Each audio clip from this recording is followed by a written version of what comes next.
Well, it is no longer news that the coronavirus pandemic has dealt businesses across the world a big blow. It caused a lot of disruptions in the workplace and has taken the world to an era of a new normal, which has resulted in job loss, a pay cut, amongst other things. Therefore, the second wave variant, analysts say, would be foolhardy if it met organizations unprepared. They say this time it can be different, although if businesses learn the lessons of the crisis so far and can stay safe and remain open. They say the onus now lies on the human resources teams of each organization to rally and do everything they can to keep employees engaged by all means possible. Joining us on the morning show to discuss the possible ways organizations can cope with the current crisis is a human resources expert, a life coach and a fellow of the Chartered Institute of Personnel Management of Nigeria, Dr. Dari Ajiboye. Good to have you join us on the morning show. Good morning. Thank you very much for having me. Good morning to you. Well, let me start by asking, what can organizations do in various establishments to ensure that staff who have to work in offices are safe? Yes, thank you. Maybe before I move on to that, I'm not yet a fellow of the Chartered Institute of Personnel Management, but I've been nominated, and hopefully before the end of this first quarter, that will be awarded. Okay. Yeah. Now, our organizations who will not want to be victims of this second wave will have to put a lot of measures in place, far more than what we had from March, because we have been told that this is more aggressive now and more deadly. Of course, how true this is still subject to a lot of research. However, organizations must ensure that their people are safe in terms of providing workspace that provides for social spacing. Also, providing the necessary that's the ingredients now that are needed to be used. Hand washing, not taps that will be touched when people will need to do it. Maybe automatic dispensing in terms of soap, in terms of hand sanitizer, in terms of the water dispensing. And when this is done also, face mask must be enforced. It should be part of the rules now that if you don't wear your face mask, you don't come to work. And also an organization can reduce the number of staff that should come to work on each day so that some can work from home. And this will help a lot to reduce contacts, human contacts, and also infection. All right. Okay, so let's find out, what lessons do you think organizations can learn from this whole coronavirus pandemic? Thank you very much. If I'm going to be talking about the lessons learned, I would say it's like a coin having two sides. There are negative lessons and there are positive lessons. Starting with the negative, you will agree with me that productivity might have dwindled in so many organizations, and this has affected what is available in terms of resources to organizations, whereby people can get better pay and all that. The lessons there are that there's no condition that is permanent. Change is a constant thing, and about one of the most constant things we can think about. Organizations who were not prepared before now are having it difficult to survive, and that is why you've seen a lot of people being laid off, salary cuts, and so many things are happening. So I will say that organizations should learn to be dynamic. The lessons we have learned from this is that if you are not dynamic, you are likely going to be stagnated and you are likely going to be moribund. So I will say that most organizations today are happy and smiling to the bank because they are prepared. So we must be prepared. Look at pharmaceutical companies, they are smiling to the bank. There are also companies providing hand sanitizers and what have you. They are also smiling to the bank. In fact, diversification is another thing that we have learned. Most organizations who were into food processing before, they have machines that can easily adjust and be used to produce some other things. And that is what they have done. I've seen a company who was never producing hand sanitizer before. They were into beverages. But now, I can say that their production line have been converted mostly to producing hand sanitizer.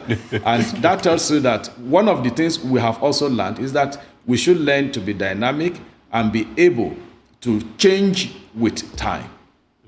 So, Dr. Dare, still on the second wave and organization strategies now, because some people are, as they call it, asymptomatic. How do we reduce the spread of the disease from the rest of the staff? Yes. From one of the information I got on the television a few weeks back, we were told that the number of people that have tested positive, about 80% of them are asymptomatic. And that tells you that they come to work, they are not coughing, no feverish condition. And so you are not suspecting that such a person has COVID-19. Exactly. But the best way to guide against this is still very simple. Minimize or reduce the number of people that will come to work. If you have an office space before COVID-19 came to be, and you can have 100 people at a go, at this time, you can reduce that to 25% coming to work on each day, and some permanently working from home.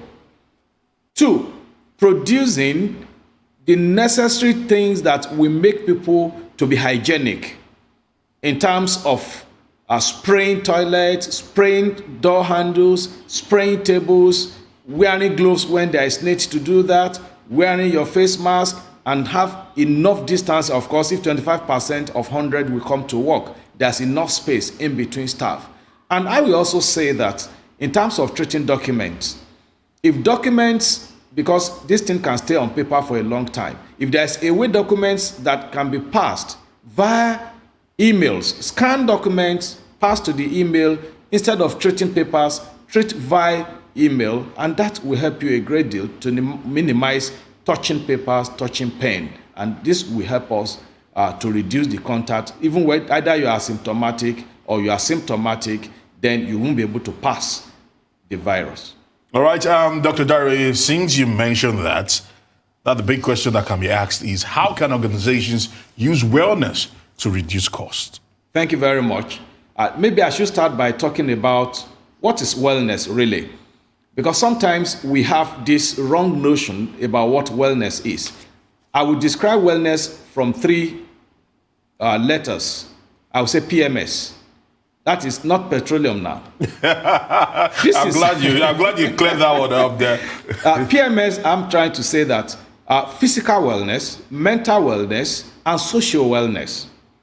Now, some people are physically well, no headache, no feverish condition, but they are mentally ill.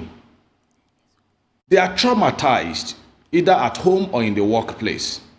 And some people are socially unwell. They don't know how to relate with people. And sometimes, lack of policies within organization has made it difficult such that when we are coming to work, some people are even afraid, oh, I'm going to this place today. And that is why when it is Friday, it is thank God it's Friday. And when it is Sunday, oh God, Monday is coming. Now, if we take into consideration as HR practitioners, as organizations, the issue of PMS, which is physical, mental, and social wellness, it will help us a great deal to reduce cost. Let's look at it this way. I must say that the 3 PMS, the 3 words are interconnected. If you are physically well, it's a matter of time. If you are not mentally well, you'll be physically unwell. If you are socially well and you are not mentally well, it's a matter of time you'll be physically and socially unwell. Now, organizations will need to provide policies that will help people to stay healthy. Another thing is providing facilities in terms of, even we are talking about good spacing, providing canteen whereby people can eat good food. This is not a time for people to be patronizing. I'm sorry to say this. roadside food. Because even though it has been proved that food may not necessarily transmit this virus, but how about the person serving you with the food, not covering the nose, not covering the mouth, and the hands are not properly washed, not maintaining hygiene that we are supposed to maintain. So in that case, organizations who will provide basic canteen facilities where the necessary hygiene processes are followed, providing necessary equipment that will make people not to be stressed unnecessarily, because stress can constitute both physical, mental, and social unwellness. So when all these are provided, it helps organizations to have staff that are living well. And when they are living well, it will reduce medical, it will reduce accident rate in the workplace, especially in the manufacturing sector. If you are not well, you are not thinking right, that is mental wellness now. Of course, you might even forget you are operating a machine that can destroy your hand or even the life. And before you know it, the person is partially or totally disabled, cannot walk again. So it is very important that wellness is taken care of. And when you do that, it reduces your cost in hospitalization and what have you. Dr. Dare, we've seen some organizations who have asked staff to work from home. Yes. Looking at the economics now, how productive has that been? Sorry, the question again. Looking at the economics of having to have some staff work from home, okay. How productive has that been? It has been a challenge in our environment. And that is why we have, I would say we are detached from the developed world where people have been working from home for quite a long time. So the phobia has been, if people work from home, they are likely not going to be productive. But this is not true, really. I think it's a matter of providing the metrics you need as HR for organizations, that if you are working from home, these are the deliverables that are expected of you at the end of a week. If that is done, I want to tell you that some are more productive when working from home. For me as a person, I believe if I work from home, I am far, far, far more productive. There's less distraction, and I'm able to concentrate and deliver more.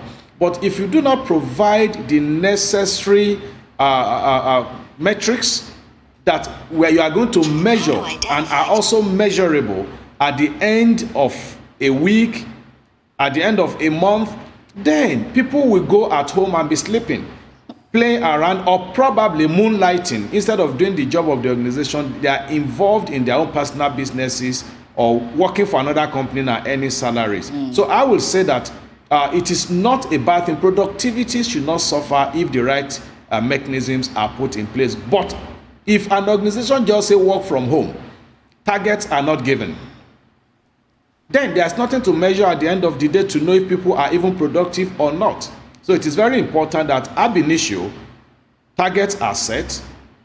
It is also important that those targets are measurable and specific.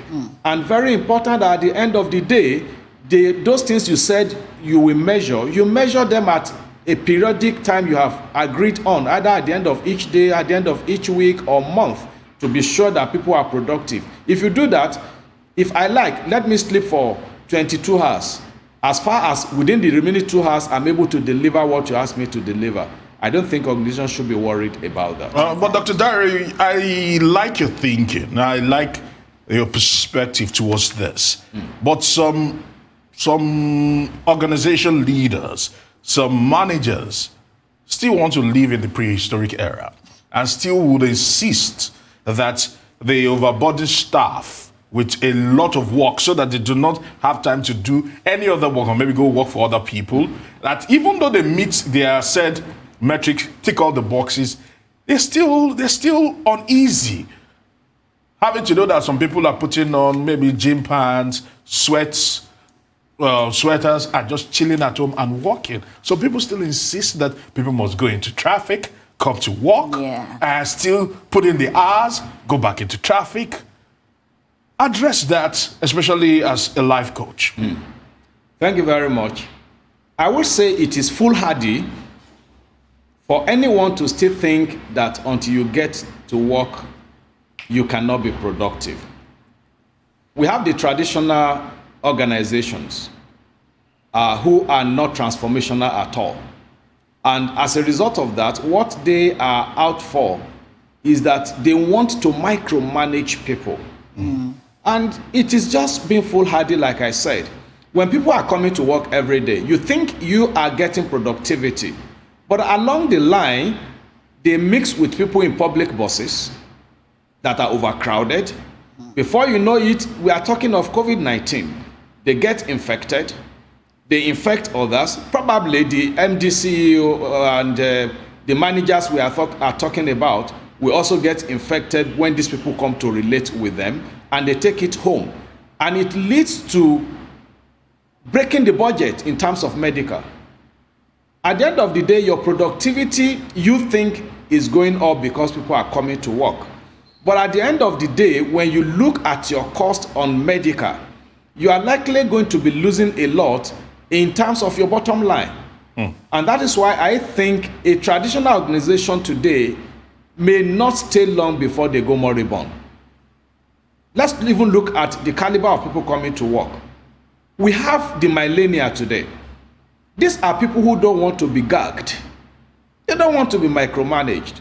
They want freedom. Give me the job you want me to do and leave me to do it.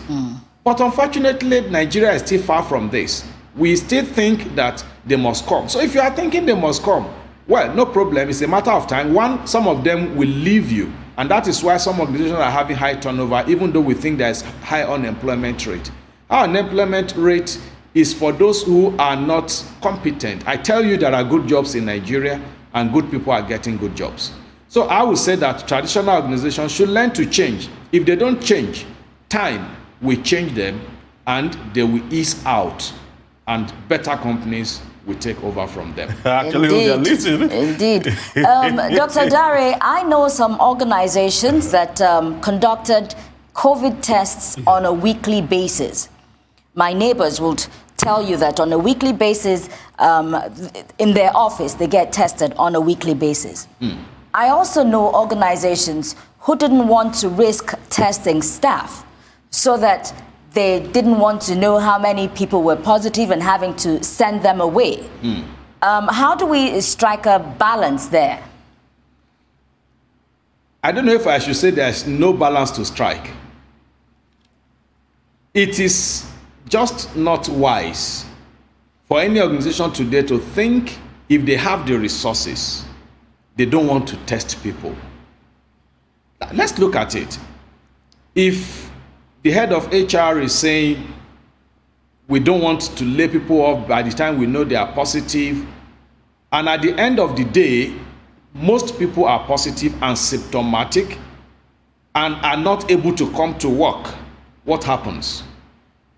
So I should think any organization today, if you have the resources and you can test, even if possible on a daily basis, why not do it? When you do that, the wellness we talked about earlier will improve. Because when you detect early that somebody has COVID-19, the person stays off and the tendency of spreading it the more is reduced. Not only that, treatment begins. The time the person will spend staying off job will be minimized and reduced drastically. And by that, if instead of staying away for 1 month when it becomes a very chronic attack, the person might just stay off for 2 weeks and come back to work. So if what you are running away from by not doing the test, you are likely going to embrace it. That is, people not coming to work. You may embrace that on the long run when so many people are infected because of your ignorance and not wanting to test. And let me say this, the virus does not respect ignorance. If you are ignorant, it doesn't matter. It will still infect you. In fact, I would say it is better not to be ignorant than it runs away from you. So let organizations, at least if possible, if they have the resources, do the test. Recently, I told my driver, I said, please go for the test. And I asked him to go with members of my family. And they went together. And of course, the test came out negative. But notwithstanding, I told him also that that was just for the time you went for the test. The thing can still be there in another few days. So please, social distancing and hygiene should be practiced. So it is not right for organizations to think that they don't want to know the status of their staff just because they don't want productivity to suffer. Productivity will suffer more when you don't know the status of your staff. All right, very good there, Dr. Dare. But now with the talks that data is the new gold, how can organizations in this country leverage on this? Yes, thank you. Data is the gold and the currency of our time and the future. But unfortunately, I will say that data that is taken in isolation, that means just knowing the number of staff you have, just knowing the population of your country, just knowing the population demography of the world, they are just idle funds, like idle funds. They are just like gold in its raw state. When you see gold in its raw state, it's not beautiful, it's not attractive. But when gold is processed, refined, it becomes very beautiful, attractive, and the value increases. When you talk about data, for any organization, data is the end thing. It is not even the capital you have. You can have trillions of naira, dollar, and you are not putting them to use. You just leave them in the bank. So I call them idle fund. So we have idle data. But when your data is productive, you process your data and you use them. Let me give you an example. In 2012, UNESCO had a research, and the report was published that the population of the world was about a little over 7 billion then. And out of this 7 billion, those who are 30 years and below, they are about 50.5%. Now, this 50.5% of youth that are 30 years and below, globally, 89.9 of this population of youth are in developing and emerging economies like Middle East and Africa. That is just data. It is not relevant until you make use of it as an organization. And what is that telling you? Let's look at our employment needs, recruitment needs. If you have this data at your disposal, what is it telling you as an organization? One, it is telling you that the European and the developed world, America, will definitely in no distant future, even the Asia where they have only one child per family, that is changing anyway, they are going to need people from Africa and Middle East to work for them. And then the brain drain will increase in Africa and Middle East. And when that increases, it means we are going to be short-staffed. We are not going to have enough people to work for us. What can organizations do to retain the people they have now, motivate them to stay and not go outside the country to look for greener pasture? That is when data becomes gold. That is when data becomes processed gold, I will say, not just gold. And that is when data becomes a currency that you can leverage on to increase your productivity. So data at its raw state is useless, and it is mere latent value. And until you make it to be productive by deploying it, using it to make analysis that affects how you get staff, how you get your production running. For example, a manufacturing company should know that if you have youth 30 years and below constituting 50.5% of global population, what type of goods should you produce? What type of people are you expecting to work for you in another 2, 3, 4, 5, 10 years? What type of relationship will exist in the workplace? That is when data becomes relevant. If you don't use it for all this, then it is mere useless data. Dr. Ajiboye, Insightful thoughts there. Still talking about productivity now, there is a complaint that many Nigerian youths are unemployable. Like you said just a while ago during this conversation, the millennials don't want to be micromanaged. So who should be blamed for this, and how can this trend be reversed? Yeah, thank you very much. When we talk about employability, it's a function of so many things. I don't want to play the blame game, but I would rather say that who is responsible. And when we talk about who is responsible for the unemployability of our youth, it starts from the home front. We have so many educated people who have children. When they come home on holidays from school, what do? They watch television, they play video games, they browse internet for things that are not productive. And what are you going to say? Such a student will go through the university for 4 years, and when they come back to get their first job, they are just going to learn how to work. So parents are supposed to help to make their children employable. How? During long vacations, let your children go and do what I will say voluntary jobs. They are not going to be paid. If they are paid, that is good. But if they are not paid, let them still go and do some jobs.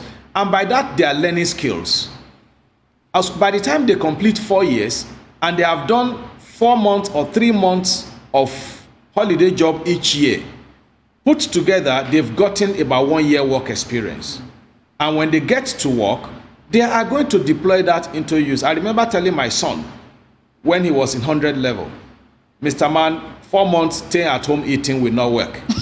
You have to go and work. He said, Daddy, would they pay me? I said, that is not what I'm interested in.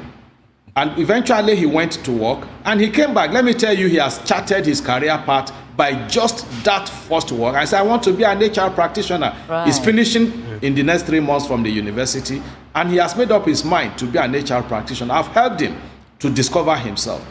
Parents are responsible for unemployability. 2, the government. What policies do we have in place? All right, Dr. Dare, I want to say I would have loved you to continue, but that's the much we can actually take on this segment. I want to say thank you for joining us here on the morning show. We'll be speaking to Dr. Dare Ajiboye, who is a human resource expert, a life coach, and he's been speaking about COVID-19 and the workplace. Thank you for your time today. Thank you for joining us.